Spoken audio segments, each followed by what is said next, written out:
Hello दोस्तों, welcome to our channel SMKK। पहली बार आए हैं तो चैनल को सब्सक्राइब जरूर करें और शेयर मार्केट की नई नई वीडियोस के लिए बेल आइकन को प्रेस करके और ज़रूर सेलेक्ट कर दें।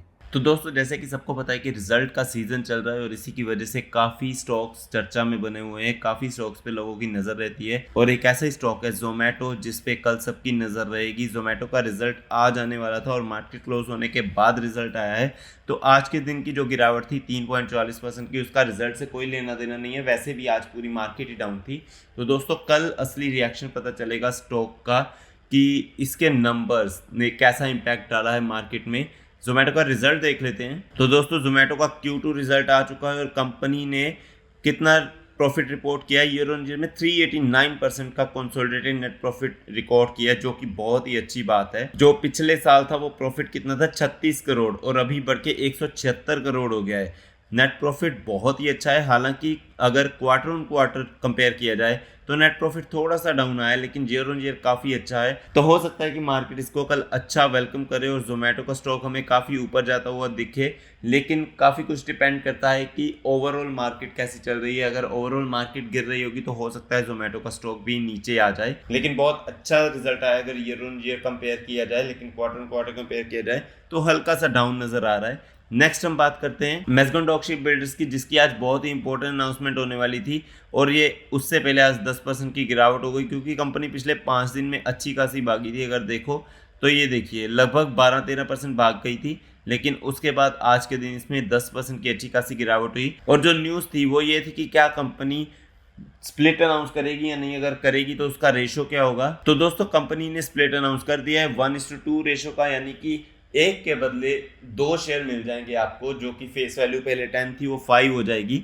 और डिविडेंड भी डिक्लेयर किया है 23 रुपये का, जो कि अच्छी बात है। लेकिन क्या ये स्टॉक स्प्लिट का रेशो लोगों को पसंद आएगा, इन्वेस्टर्स को पसंद आएगा या नहीं, ये तो कल ही पता चलेगा। तो कल अगर मार्केट अच्छी रहती है और मैज़गन डॉक अगर डाउन जाता है तो दोस्तों इसका मतलब यही होगा कि जो स्टॉक स्प्लिट का अनुमान था या रेशो का जो एक्सपेक्टेशन थी वो लोगों ने 1:10 या 1:5 लगाई होगी, जिसके बदले 1:2 मिला है। तो हो सकता है कि इस वजह से स्टॉक डाउन जाए। बाकी हम कल देखेंगे कि इसका क्या इम्पैक्ट पड़ता है। नेक्स्ट कंपनी की बात कर लेते हैं, बजाज फाइनेंस। बजाज ग्रुप की एक बहुत ही शानदार कंपनी, अभी के लिए ये बहुत ही महंगी हो चुकी है, लेकिन आप ये भी ध्यान रखिए कि ये 9,000 से नीचे आई है। एक टाइम पे लॉकडाउन पे 2700 तक भी चली गई थी, ये देखिए 1700 तक चली गई थी लॉकडाउन पे तो। लेकिन उसके बाद ये सीधा 9,000 तक पहुंच गई और फिर से अभी डाउन है, क्योंकि सारी मार्केट ही डाउन चल रही है।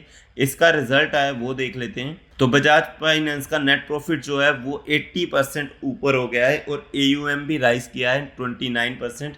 हालांकि बजाज फाइनेंस जो है वो NBFC कंपनी है, तो NBFC में बहुत सारी चीज़ें देखने वाली होगी।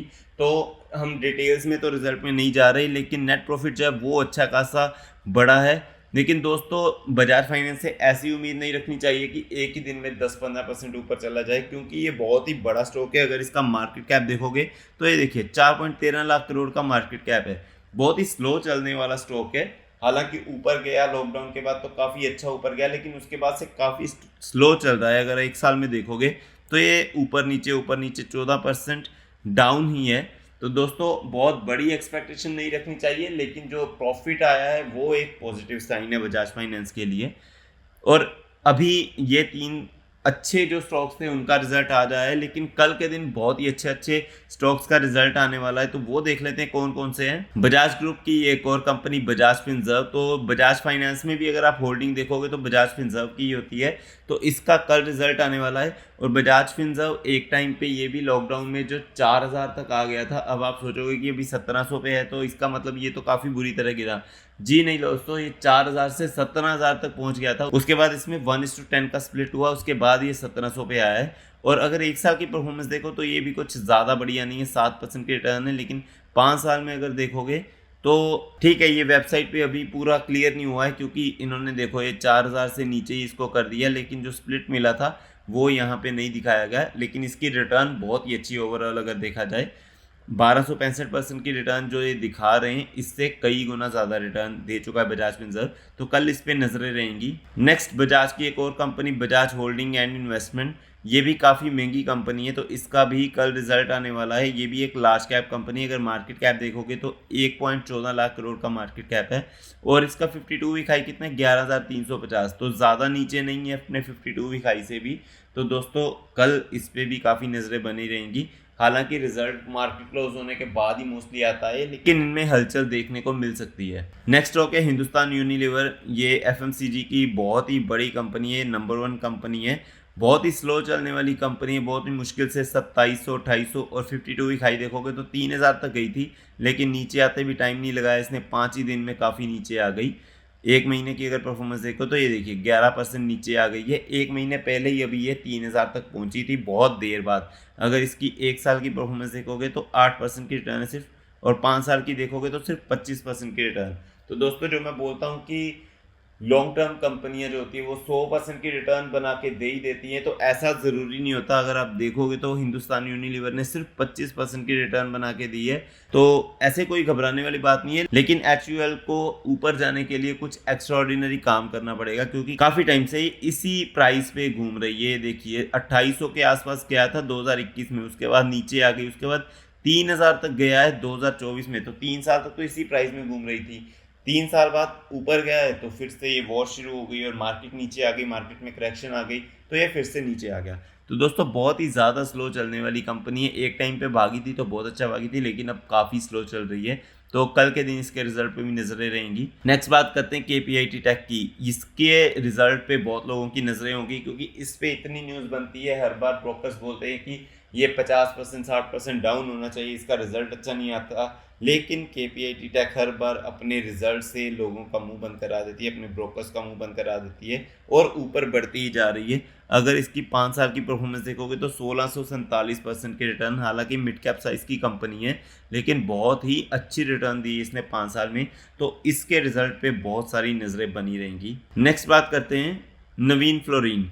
ये काफ़ी चर्चा में रहा था स्टॉक, 5 साल की परफॉर्मेंस भी आप देख सकते हो कि 279% की, लेकिन उसके बाद अगर टॉप लेवल से देखो तो ये भी 35% तक डाउन है अभी, और इस पे भी काफ़ी नज़रें रहेंगी। इसके रिजल्ट पे भी बहुत ही मैटर करता है। इसका रिजल्ट अगर मैक्सिमम परफॉर्मेंस देखोगे तो बहुत अच्छी खासी रिटर्न है, लेकिन काफ़ी पुराना स्टॉक है। चला कब है? लॉकडाउन के बाद ऑलमोस्ट चलना शुरू हुआ है, और अभी फिर से थोड़ा सा डाउन ही आ गया। अगर 6 महीने की परफॉर्मेंस भी देखो तो कुछ खास नहीं है, 1 साल की देखो तो भी कुछ खास नहीं है, तो 5 साल में ही जितनी रिटर्न है बाद में इसने काफ़ी ख़राब परफॉर्मेंस दी है, तो इसका रिजल्ट्स भी काफ़ी मैटर करते हैं।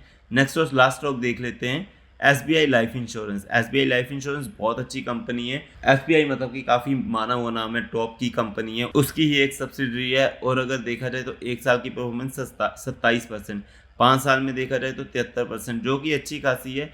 और बीच में काफ़ी डाउन चली गई थी, ये तो लॉकडाउन में हो गया जब काफ़ी डाउन गई।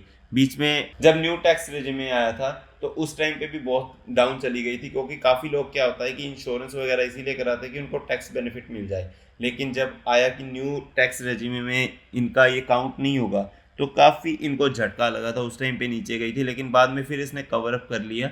और अगर मैक्सिमम परफॉर्मेंस देखो तो 140% की रिटर्न है। ज़्यादा टाइम नहीं हुआ, 7 साल हुए हैं, और 7 साल के हिसाब से इतनी बड़ी कंपनी जिसका मार्केट कैप 1.70 लाख करोड़ हो, 7 साल में 140% की रिटर्न ठीक ठाक मानी जा सकती है, तो कल इसका भी रिजल्ट आने वाला है। तो दोस्तों ये सारी चीज़ें हो गई रिजल्ट की। अब देखते हैं कि ओवरऑल ग्लोबल मार्केट में क्या चल रहा है, जिससे कि काफ़ी एक्सपेक्टेशन हो जाती है कि हमारी मार्केट नेगेटिव में ऊपर होगी या पॉजिटिव में।